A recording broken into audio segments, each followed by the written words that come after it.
그 자리에서 일회성으로 촬영된 게 아니고 압수된 휴대폰 안에는 그 이전에도 진짜 많은 사진이 존재를 하죠. 그 사진이 얼마나 많이 있느냐, 아니면 그 수위.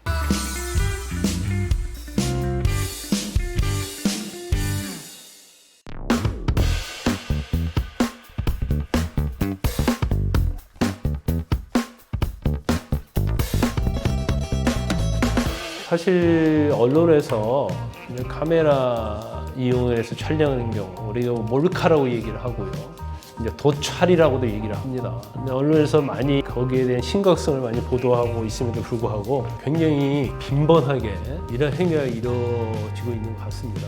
젊은 층에서 특히 많이 이루어지고 있지만 간혹 가다가 한 40, 50대에서도 몰래카메라 사건으로 입건이 돼서 오는 경우가 많이 있어요. 이렇게 되는 경우는 대부분 촬영을 하다가 제3자 또는 이제 피해자로부터 적발이 돼서 결국 경찰이 오게 되고 결국 휴대폰을 압수하는 절차가 대부분 똑같이 이루어집니다. 그러니까 적발이 되면 경찰이 가장 먼저 하는 것이 휴대폰 압수예요. 그런데 저희가 많은 사건을 하다 보면 그 자리에서 일회성으로 촬영된 게 아니고 압수된 휴대폰 안에는 그 이전에도 진짜 많은 사진이 존재를 하죠. 동영상도 존재하고 사진도 존재하는데 저희 의뢰인 중에서는 2만 장까지 있는 경우를 제가 봤어요. 그런데 촬영을 했다고 해서 모든 게 죄가 되는 건 아니에요. 어떤 성적 욕망이나 성적 수치심을 유발할 수 있는 그러한 사진이었느냐 그렇지 않느냐에 따라서 처벌 수위랄지 범죄가 성립되느냐 되지 않느냐를 결정하는 중요한 요소입니다. 그래서 이런 경우도 있었어요. 그냥 카페에서 앞에서 차 마시고 있는 사람 여자분을 그냥 찍은 거예요. 근데 그건 전면 사진이기 때문에 어떤 초상권 침해는 될 수 있을지언정 이것은 형법상 죄는 되지 않습니다. 상대방의 성적 수치심이나 혐오를 느낄 수 있는 아니면 성적 욕망을 유발할 수 있는 그런 사진이 아니기 때문에 사실은 처벌할 수 없어요. 근데 문제는 어떤 게 있었냐면 그 자리에서 휴대폰이 압수가 됐죠. 휴대폰을 압수해서 디지털 포렌식을 딱 해보니까 그 안에 상당히 여성의 은밀한 부위를 촬영한 사진이 굉장히 많았어요.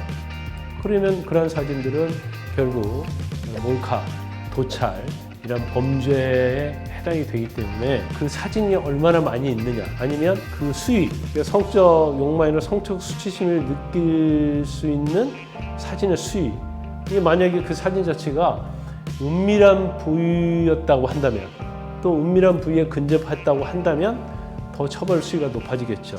그리고 이제 최근의 경향은 굉장히 엄벌하는 경향이 있습니다.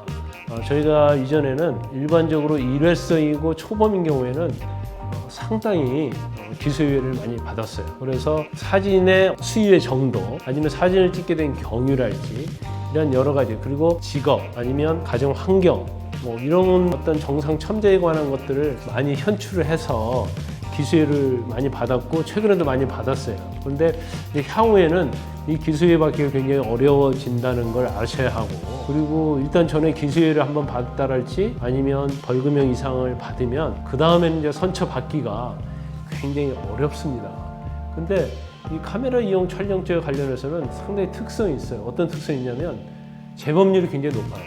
그러니까 이전에 처벌받은 사람들이 다시 또 재범을 하고 또 처벌받게 되고, 그러다 보면 결국 뭐 벌금형이랄지 전에 기소유예 한번 받은 전력이 있다 하더라도 법원의 정식 재판에 회부가 되고 또 거기서 집행유예 이상 형을 받아야 하는 경우가 생기고, 경우에 따라서는 이제 법정 구속이 되고 실형이 선고되는 경우가 굉장히 많이 있습니다.